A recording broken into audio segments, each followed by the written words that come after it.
ఈ బిజినెస్ కి ముందు ఒక సింపుల్ హోమ్ మేకర్ ని నేను.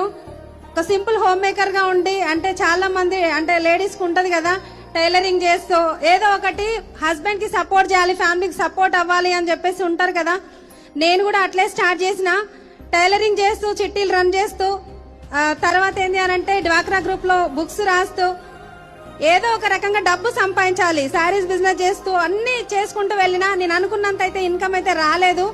కానీ ఏంది అని అంటే 5 years బ్యాక్ నేను తీసుకున్న ఆపర్చునిటీ నన్ను ఇక్కడ నించోబెట్టింది. మైండ్ సెట్ చిన్నప్పటి నుంచే చాలా డ్రీమ్స్, కానీ నాకు అనుకున్నంత రిజల్ట్ నాకు ఎక్కడ లేదు. ఈ అవకాశం తీసుకున్నా నాకు రైట్ ఆపర్చునిటీ, యూనివర్స్. నేను ఎక్కువ నమ్మేది ఏంటి అని అంటే చిన్నప్పటి నుంచి నా లైఫ్ ఇది కాదు అని చెప్పేసి బ్రతికినా, కానీ నేను అనుకున్నట్టుగా నేను దానికంటే ఎక్కువ నేను లైఫ్ ని ఇలా ఈ విధంగా లీడ్ చేస్తున్నా. బిఫోర్ వెస్టేజ్ ఒక సింపుల్ హోమ్ మేకర్ గా ఉన్న నేను